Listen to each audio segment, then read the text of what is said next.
I wouldn't want to somehow be biased because I'm scoring an Auburn student's portfolio. And, or a Clemson student's portfolio, and we just got beat in the national championship or something.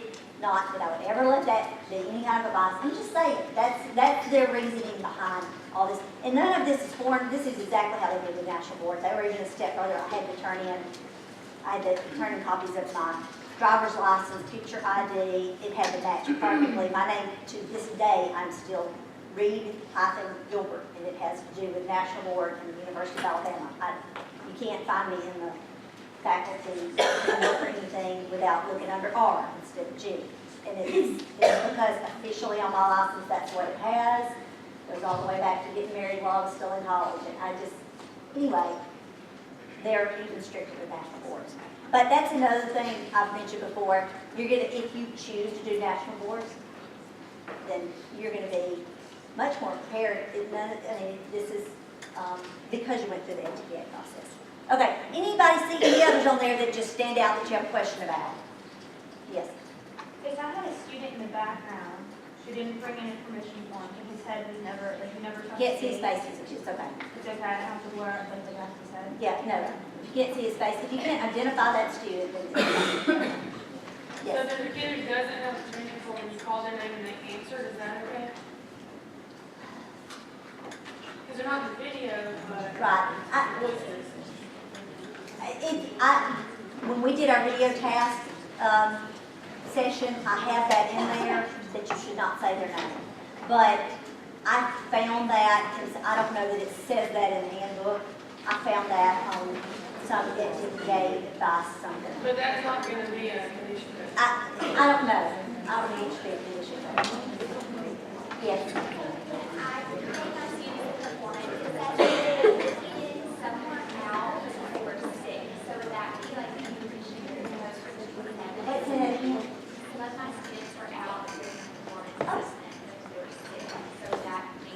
So, it was your focus student?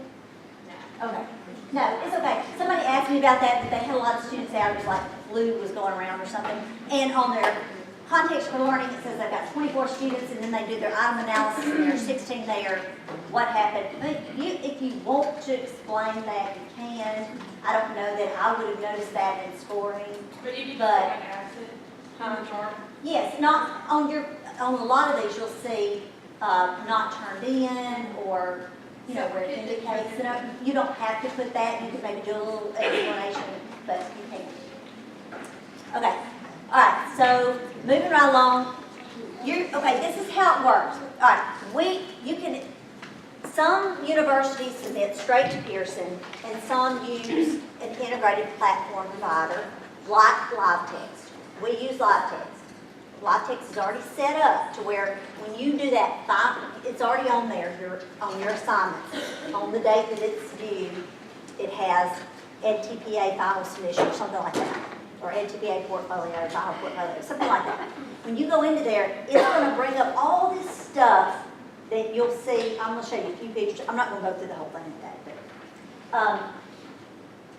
But you're going to first register with NTPA.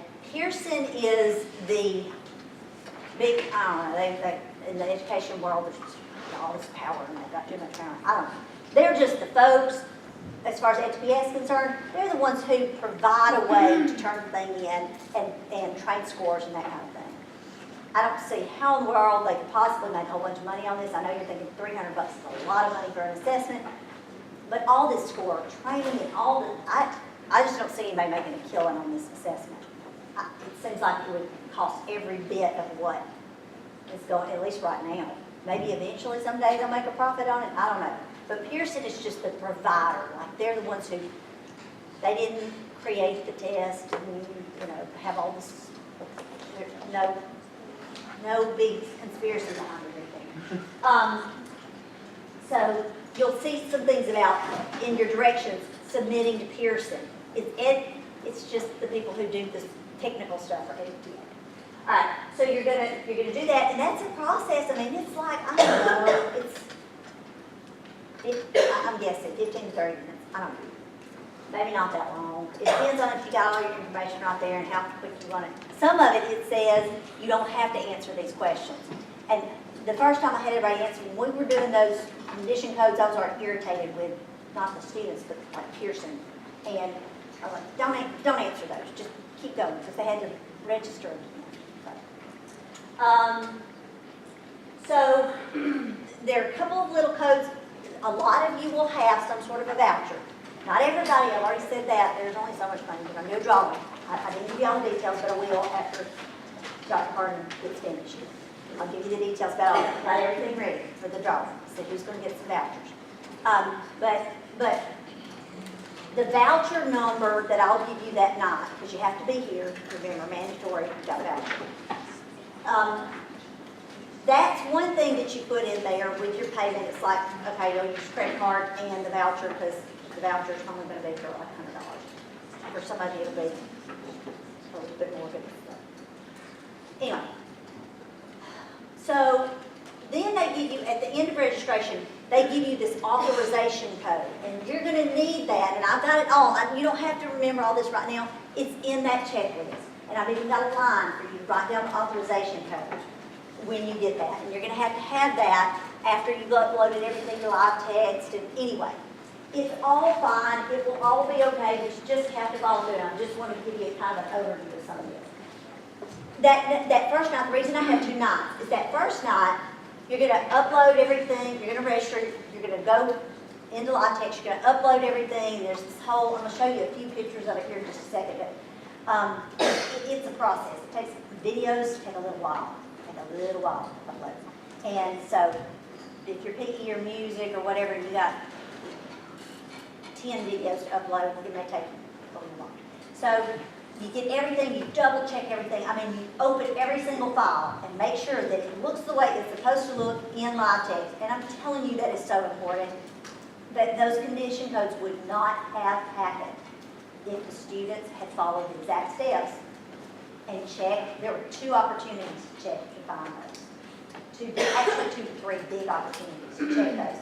And they didn't, and that's why they got condition codes. But you're going to open them and check every single one to make sure it looks right. That's how one of the students found out that everything didn't show up on her Word document. All of her cute little check marks and things, images were gone. So, anyway, oh shoot, did I not turn that video back on? Did I turn it on? I did, okay. It's way too many things. Don't do that one time. So what was I saying? Oh, okay, you're going to check them all. All right, so then it's going to be click to submit to Pearson. All right, so you click that, it's really scary.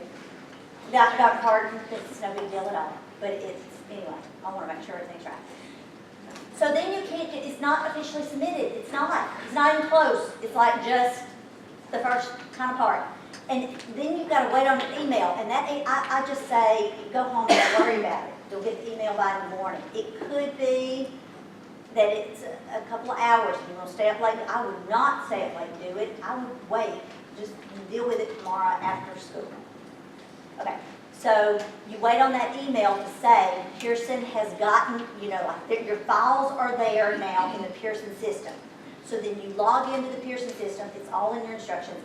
And you're going to open everything up, and again, they make you check and double check every single file, and you've got to do that, because we had one young lady who had a video, it didn't even transfer. I don't know what happened to it, like disappeared somewhere between live text and Pearson. Don't know why, still don't know why. We were able to fix it, but it took another day of going back and resubmitting, and anyway, and that's why they say you have to do it 5 days in advance of the national score deadline. So anyway, it's a process, and I can't stress to you enough to actually open. I'm not telling you to sit there and watch every single minute of your video. I'm just saying, I'd open it up, watch, listen, fast forward if you want to. But I would make sure that it's there from beginning to end. Open up your file and kind of scan through and make sure this is the right document. It's got every single prompt answered, because if there's a prompt that's not answered, there's 5 points out the door, possibly a condition code, and no score at all for the whole task. So anyway, So you log into the Pearson account, double check, triple check everything, and then you do the final submission. And when you do the final submission, I have no way of knowing that you have officially finally submitted. So to make sure that you have done all the steps, not that I'm checking for my purposes, I'm checking for your purposes, to make sure, because boy, it would be terrible if you did all that work and you paid all that money and you submitted to live text and you thought you had submitted to Pearson, but you never did that final submission button thing that you had to do. Anyway, it's going to give you a picture. I think I have one here somewhere. Anyway, not here. Back. And you're going to just take a screenshot, take a picture on your phone, whatever. I don't care, but I need to see that and you email it to me. That's the final step, final step, and I have to have that. Okay? All right. So all this stuff, don't worry about it, just follow the directions. This is kind of another just quick checklist overview. There's a getting started with a video. I've provided all this stuff to you if you think you need it. I'm telling you, you need the checklist. Follow the checklist and you're good. Follow the checklist here and you are good to go. And we're going to, Dr. Harden, I think he was there on the second night before. But I think I can handle the questions. Even the text questions. Got that now. Anyway, so your create an account register, payment, portfolio system, integrated portfolio system, and all of that's there. You start building your portfolio. There's a tutorial on that. All right. Submitting to live text. We've already gone through all this, but I just want to show you a couple of things. This is a list of, if you have 3 tasks, that's pretty much a list of what you're submitting. Now, it's broken down a little better for you. So where the evidence chart says Part A, student work samples, you're actually going to have Part A, student work sample, Student 1, Student 2, Student 3. Okay. I just took as students were submitting, I thought, I can't explain this to you, so I'll take a picture. So this is all in live text. All of this is happening. You upload the video, and then it's 2 or 3 steps. It gives you this little thing here where you are actually making sure that every file is exactly right, and that this is where the students that's got the condition codes messed up, and they didn't check it. So. But it's a little drop-down menu for you to choose the right thing. Like your Part A, literacy content for learning, if you've got it named that, you shouldn't have any problem. When you do the drop-down menu, it's going to show all your files you've uploaded, and that's it. It's right there. So that's where the naming things properly comes in and helps so well. And that's in live text. It'll look like this, where you actually put in that authorization code that you've written down from your registration on that. So, and then that you click that button, and it's sending it off to Pearson, and you get the email back when they get it, and it could be a few hours, it could be overnight. When you get to Pearson, they go through this other thing where you're double checking everything, and don't panic if you see this. This was the only big thing I heard students talk about, that it said that your video is not labeled properly or something like that, and it's no big deal. Don't panic. You just click the little, where it says label required, click the add label, and it's no big deal. You just add the name of the video. Video clip 1, lesson 1, whatever. Okay. This is just another little absolute, just kind of check off checklist that you can. It's much shorter, and it's just making sure it covers all the steps. I've tried to do backup, double backup, triple backup pictures on this. So, and that's the final one. So I'm not going to go through all this. I will that night. If anybody needs to see what it exactly looks like, I will go through this on that first submission night. This is just some of the registration, and I'm not going to bore you with all of that. Okay. Let's look at this, any of this stuff. Review. It gives you the opportunity to check and then double check. Do that. Please do that. By that point, that's what I was talking about, that there's this sort of rush that you're just, I just want to get this done. And you just got to keep yourself together And don't get in too big of a rush and think, I've already double checked these files. I double checked them on my laptop. Okay, but just double check them again, because this is the final real thing, and it's gotta be the right file, and something could have happened in transmission. I don't know, it shouldn't, but it could. It has, and before, and so we just need to double check, make sure it's the right thing. Had somebody who had a video clip, they had clipped 2 different videos. One was like 12 minutes, and one was 10 minutes. And he meant to turn in the 10-minute one. But he accidentally turned in the 12-minute one. He was in complete panic. He'd already submitted. After you click that final submission, you can't change anything. It even tells you, like this morning, before you click this button, you can't change anything after you click it. He clicked it, it was done, and he just emailed me in complete panic. That was the wrong video, what do I do? No. Can't do anything about it, but your elementary, it's okay. So it was elementary can be more flexible, like some of the other big subject areas, and you can't go over 20 with the 2 combined. You can't go under 3 on either one of them, but because of the way it's written, you have a little more flexibility. Most of you in secondary, you can't do that. Most of you in secondary, it has to be at least 3, but it can't be over 10. So anyway, that's where all I can do is just tell you to look at your handbook. Secondary, everybody in here has seen exactly, because I had it on the PowerPoint, by every single subject area that is in this room. So, but it's also in your handbook, in the evidence chart. Okay. Each video you go through, you get to watch it, and you can double check and all that. Do that.